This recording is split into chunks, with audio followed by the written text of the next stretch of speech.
What's up, guys? NSG here. Today we have another episode here of the Forest Green Rovers career mode. Now, disclaimer, the gameplay was really laggy. It was really bad. My computer wasn't running well.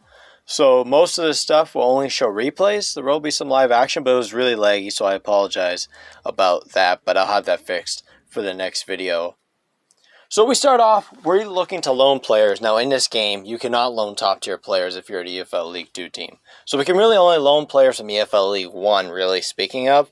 So there's only one guy I really see as the perfect option, and that's Ricky J. Jones. I'm really excited to get him in. He's got good pace. He's around 60 overall. He's got great potential. I want a buy option. So we look at that. We're looking at around $750,000 with the 3% release clause. Selling clause, sorry. And that's really good, actually. That'll be valuable later on. So we're just like $700,000, and they jack up their offer to $1,100,000. So I say, how about $900,000, and we'll call it a day. They say $970,000, and we just accept that. We'll be able to fund the Ricky J. Jones signing. We're just going to wait a bit, get some youth players in. So we're going to try to make sure to make the most of our money. So looking at the schedule, we got Stevenage, Derby County, Harrogate Town, Cambridge United, and Exeter City away. I'll play the Derby County and the Cambridge United game and sim the other three. And that's where we'll end our episode. So first up, we start off against Stevenage, and we go to sim that game. I put McCloskey in the lineup. I believe, yeah, I put McCloskey in the lineup for now. I know Ricky J. Jones is going to be coming soon, but McCloskey was in the lineup. But we lose 3-2 thanks to an Elliott List last-minute winner. For us, Wagstaff scored, and also Ibu Adams scored. For them, it was Ota with 2 and List with the winner. An unfortunate loss, and I feel like we need to be winning more of these sim games, and so I was not really happy about that at all. But it is what it is. So, really looking into the season, I think the goal is promotion. And it's going to be hard to do, especially with the budget we have and with the players we had. We need to get some wins, and that was really just an unfortunate loss after what was an entertaining game with that draw. But yeah, as I said, the gameplay was pretty laggy, and that was seriously unfortunate. I'll make sure not to have that problem again. My PC is a bit low end on the quality end of the things. So, moving on after, we actually have a game against, I believe, Harrogate Town. No, Derby County after. So, we go to sim here, and we have a transfer offer. I believe this is for right winger Taylor Allen. He's about a 57 overall. He's around 20 years old. And honestly, we need some funds. We're really lacking funds. We need to be able to fund. You gotta realize it costs a lot now for youth development, as the price to scout youth players is higher. So we need to be able to fund that. So selling a guy like Taylor Allen for around 500-some thousand, that'd be nice. So I started about 900,000, and the lowest I'll go is about 500,000. There's Josh March basically telling me, if you need to sell me, sell me. I haven't gotten any offers for Josh March, but he'll be sold. And also Aaron Collins will probably be sold, unfortunately. But in this episode, we don't sell him. So we're about to go into our next game here against Derby County in the Carabao Cup. I really want to make a run in the Carabao Cup, and this is our first game at home. As I said before, the gameplay was really laggy, so you're going to be probably seeing a lot of replays, and rather than live action. So I would apologize about that. The computer was just really slow today, and I'll make sure that doesn't happen again. So there's the teams. I really love these fancy kits they have. Derby County's kits are pretty nice too. The Umbro slogan. And this is going to be a hard team to play, really. If we get a win here, I'll be really happy. If we lose, it is what it is. And this is our lineup here. Pretty much going with the same lineup here. Kane Wilson, Moore Taylor, Kitching, Wagstaff in the back, Luke McGee in net, Ibu Adams of Whitehouse at the CDMs. Meyer Martinez gets a start instead of Calacartera. Caden goes to the right, and Winchester's at the cam, and Ricky J. Jones gets his debut Well, I'm very excited for him. He's a great player. He's got great pace. So Calacartera was really tired out. So usually what we do is we put Meyer Martinez on the left as left winger. We put Caden on the right. Caden really has the pace that we need in wingers more, and I hope I can get that in his scouting report. Derby County goes with Idem, Bryn, Wisdom, Bateman, Clark. George Evans with Shine. Tom Lawrence, a really good player, with Knight on the wing. Shaughnebury and Matt Whitaker at the striker as they run a 4-2-3-1, just like us. This is a big game in for Forest Green for ticket revenue, as we have no crowd, but the game, we still get virtual revenue and broadcast revenue as this game's on Sky Sports Football. It's the Carabao Cup from Innocent New Lawn. Here we go. The action is underway. So we go to the 19th minute. Here comes Evans with it. Evans plays at the Shaughnebury as it is cleared there. Here's Whitehouse. Whitehouse going to Winchester. And Winchester finding Ricky J. Jones on the break. This is crucial. Ricky J. Jones with the pace. Here comes J. Jones. Jones! And it's just wide. Again, his pace really showing there. He's got about a 92 pace. Just tries to get a bit of space and finishes it wide, but just misses the net. This game was really good for us. I could tell we were going to be in this game right away because Derby County could not get many chances at all. It was very stagnant of a game, really looking into it. And later into the game, we had Ricky J. Jones with a chance here in the first half. It was another big save by Ibum. Ricky J. Jones was getting into space early, and we were limiting Derby County's possession. As we get near the end of half, and we are breaking a bit, but ends up getting taken away. And that would be the end of the first half. It was 0-0. To me, this is great. We were playing the game we wanted to play. We limited their chances while we had a few chances ourselves. Kind of that park the bus counterattack. Not really park the bus, but play a bit defensive. Get Ricky J. Jones or Caden on the counter. And then maybe we have a Meyer Martinez or a Calacartera supporting them. And that's how we're going to win games, I think. Especially these type of games we're really set up for. So heading into the second half, we have a free kick here from Tom Lawrence in a really prime position after a foul. As Luke McGee was in net, and Tom Lawrence gets ready to strike, and he puts it right into the corner. Sorry for the leg there. You're seeing a replay. In the 51st minute, it was 1-0 Derby County. A great finish from Tom Lawrence, who's just a great player. Luke McGee had no chance on that. It was a poor foul there. As it's now 1-0 Derby County as we see the replay.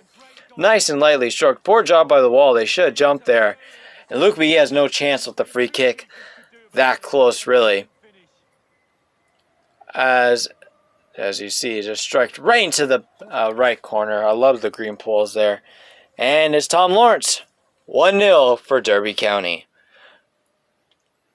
Here, as we also turn it to around the 77th minute, I believe. As it was Batman finding Ibe. It was Ibe turning, and Wagstaff, as you'll see, will end up fouling him. Derby County get a penalty. Wagstaff can't believe it. We can't believe it. This could be our Carabao Cup fate decided right here. As you'll see in the replay, I know the gameplay wasn't the greatest there. Wagstaff just lunged in, and Ibe took it, and it was a for sure penalty. No doubt about it. As Tom Lawrence is ready to take a penalty, hoping to make it a brace for him. Luke McGee and Ned as they make a quick sub. Robinson Cano in for Whitaker. Neil Robinson Cano, a star from Wales. As Lawrence takes the penalty, tries to chip it, and Luke McGee is all over it. Big save, which leads to the 89th minute here. Ricky J. Jones for McCloskey from Calacartera, and it's a tie game. 1-1. We even it up, in the 87th minute, and that was such a big goal for us, really, speaking of. We played great defensively all game, and we end up getting our break as it was a great ball there. Sean McCloskey evens it up in the last minute, and that makes it 1-1. And we would end up going to penalties, which was great for us. We had a really big chance to Sean McCloskey, but McCloskey ends up losing it here. But we end up going to penalties, and I do have the footage for that, as it was just a great game on our behalf, really. Even if we lose in penalties, I was satisfied. But I'm really confident in the form that Luke McGee is in. I think Luke McGee is a great goalkeeper. I'm really excited to see what he produces here. As we end the second half here, McCloskey and Lawrence with the goals. The two sides talking it over. And we end up getting to our selection here. As I look at what we run with for penalties, as you can see there, possession was more towards them, but that was always going to happen. I look around. I actually put in Owen Bailey late, so we could have a penalty taker. It ended up not mattering, but still, I wanted to have the best penalty takers I could have. We advanced with that, and Cal Kartsua gets a start off in the penalty shootout, looking towards the right side, and he puts it away. Item doesn't even move, and it's 1-0 for Forest Green. Here comes Neil Robinson-Cano, and it's saved by Luke McGee. Not that good of a penalty there. As next up is Eddie Whitehouse. He's looking towards the right side, and he puts it away in the corner. Big finish from Eddie Whitehouse. Tom Lawrence needs one here, and he puts it right down the middle. Unlike the last time where he missed a penalty and Luke McGee was all over it. And now it's Sean McCloskey. McCloskey! 3-1. Derby County need to keep up here. Here comes Ibe. And it's saved by Luke McGee. Tries the chip, but McGee gets there with his foot. And now Winchester, the captain, can win it right here for Forest Green. They can send us to the next round. As he looks towards the middle, it's Winchester! 4-1. Forest Green Rovers advance to the next round and pulling off a big upset of Derby County.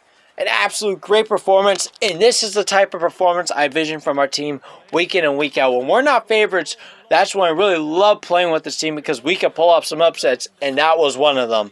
A great finish as Item goes to the left. Winchester puts it down the middle, and Forest Green Rovers will advance to the second round, and we'll see after the game who we play. It's probably going to be a good opponent, if I'm honest. As we move on, and we get a message from Ricky J. Jones talking about his performance wasn't that good as he wanted to play right away. But I really liked what I saw from Ricky J. Jones. He showed some good chances, and hopefully in his next game he shows out. So we look to develop Ricky J. Jones. I think this is so crucial. I think we can really develop Ricky J. Jones into something special. As you can't overdevelop in this game, but a 17-year-old, 60-overall striker can still be developed. We look at the poacher, mobile striker, but complete striker only takes 6 weeks, so we decided to do that one. And it increases his weak foot to 4 stars, which is very important. We need to develop people's weak foot, especially a striker needs to be able to use both feet to put in the back of the net. So after we agree to sell Taylor Allen, and he ends up actually selling there for $590,000 as him, and I believe that was a Denmark team there, agreed to a deal there. And we go into our next game. We're playing Harrogate Town, so I end up simming this game. As McCloskey gets the start this time, I believe. Or do we add the line? I think McCloskey got the start, yeah. McCloskey got the start because Ricky J. Jones played the last game and he wanted to play this game. So we're developing McCloskey and Ricky J. Jones. It's kind of that 1-2 punch at striker. Both got really good pace. As we sim, and we end up winning 2-1. McCloskey with the winning goal in the 72nd minute. We dominate possession, which really doesn't suit our game, but I still think it was a really good performance here as McCloskey scored both goals. And for them, it was Beck scoring theirs. So that's our first win of the season, coming in our third game, which I thought was big. We need to start winning games. And that was the start of that. So next up, we're looking down here, and we decide to develop Dominic Bernard. We need a left back. Wagstaff is a right wing back. So is Dominic Bernard. So we're going to put Dominic Bernard at left back. This will take about half a season to do. But I feel like we need left back depth. So that's very important. So we head into our next game here against Cambridge United here. As you see the teams coming out. This game was even worse. This was way more choppy when it came to gameplay here. As we look at the two teams in the standings, Forest Green have 4 points in 3 games. And Cambridge United have not even won a game. They have 3 losses. As they really highlighted Gosling. I got to see his rating because he must be really good. As they were focused on Josh Gosling the whole game here. As we see Smithy's there. And we are ready to get underway here.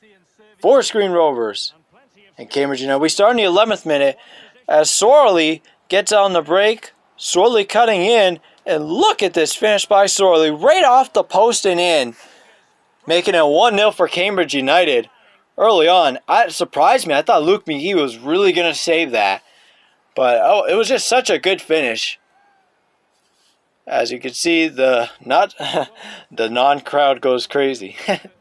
As you can see here, Sorley puts it in with his left foot. A great finish, and Luke McGee couldn't even react. It was so fast. As you can see here, it shows that it actually hit the post and changed spin there to put Cambridge United up 1-0. Sorry, Sandre Sorley there. 1-0, his first goal in EFL League 2. And that would be all for the first half. That would be the only highlight, as Cambridge United held on to the lead. We didn't really play good. Sorry, it's Jake Gosling. He had 2 attempts but couldn't put it away. Any chances? So Sorley makes a 1-0 at the end of the half. As we move on to the second half here, as Cambridge United we have a big chance here. It's Ricky J. Jones, and he actually evens up the game at 1-1. Ricky J. Jones' first career goal for Forest Green Rovers. A nice finish with his weak foot, which we are trying to develop so fast that the goalkeeper couldn't even save it. And Ricky J. Jones ends up putting us even on 1-1 in the 50th minute, which was big. I needed a response. I needed the offensive talent to show, and it did there. As we kick it back off, and here's another big chance here. Cambridge United down the wing. It was crossed, and a few minutes after, it was put away by Joe Ironside to make it 2-1 Cambridge United. So quick response 5 minutes later for Cambridge United. And here's another chance for Mullen. It was a big save by Luke McGee later on in the match, as Luke McGee is going to be so big for us this year. 64 overall keeper, really good in our league. As we go here, and Ricky J. Jones has another chance here, and he ends up putting it away again. That was a quality finish. The run, the perfect timing of the way he controlled the ball, and the finish was fantastic. That was a brace for Ricky J. Jones, and he makes it 2-2, as Smithies was happy there.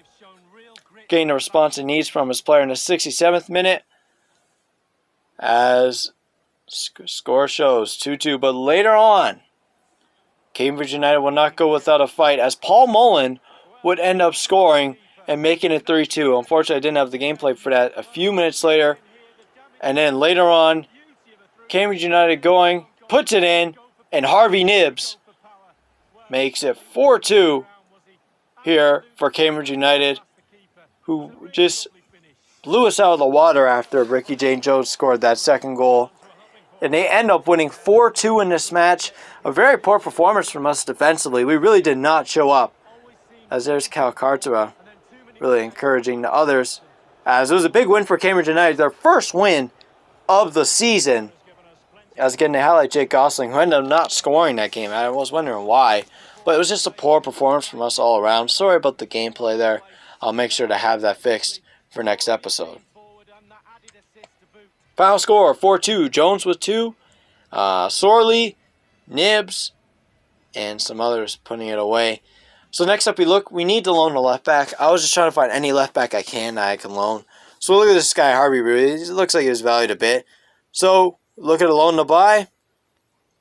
Again, I think those are very valuable because once we develop them, we'll buy them for not much. We'll look at a 2-year loan to develop him. And the Portsmouth rep is fine with that. We discussed wages, and he's not making much, so may as well even it at 50-50. And they say yes to that. And then for the fee, I was thinking around $350,000. That's pretty reasonable. And they end up counting with 370, and we could take that any day of the week. And Harvey Rue would end up coming to Forest Green, as you'll see. McCloskey talking to us a bit there, and Jaden Richardson wants to play next game. So did McCloskey there. In our next game against Exeter City here, and we end up starting Jaden Richardson at the left back position. We start Cal Cartera here at the right mid, as he's already regressing, which is sad. And McCloskey goes up 1 rating, so we end up putting him in the starting lineup. We end up putting Winchester at CDM and starting Bailey at Cam. He's a guy we have loaned. I think it's very important that we develop him and then maybe buy him after. We'll see if we have the money for it. So We simmed this game against Exeter City, who is 18th in the league. I thought this was a big chance for us to get a big win, which we need. We need any win we can get right now to even have a chance to fight for promotion. And we end up losing this game 3-0. We got smacked this game. I was really surprised. I didn't know Exeter City was this good, as we had no scores for them. Taylor, Mendler, and Bowman end up putting away goals for us, and they just dominated the game, possession and in the score sheet. So it was a poor performance from us, and I'll have to learn from that next game. I don't know who really the good teams are as much, and Exeter City was ranked low, so I didn't really know that. So end up we have McCloskey thanking us for listening to him, and Richardson was not happy that they lost, but they was happy that he played. And next game, we end up seeing our draw in the Carabao Cup. So in the next episode, we will play West Ham. As you can see, we loaned Harvey Rue in there. So West Ham's going to be a big match, but it'll help with ticket revenue, which I think will be fantastic.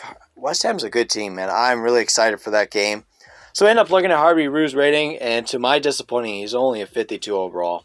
So he won't even get that much playing time. He needs to be at least a 58, 59, 57 for me to even consider him as a backup. And that's just really unfortunate, because I really want a left back that was good, and we couldn't get that. So that'll be all for today's episode, guys. As I look and I develop. I get a development plan there for Harvey Rue. And I think we make him inverted. We need his pace to go up, which is super important. So his weak foot. So we end up putting him inverted. But ladies and gentlemen, if you could do me a favor here, like, comment, and subscribe. And comment if you're excited for this West Ham matchup. Let me know what I should do in this transfer window.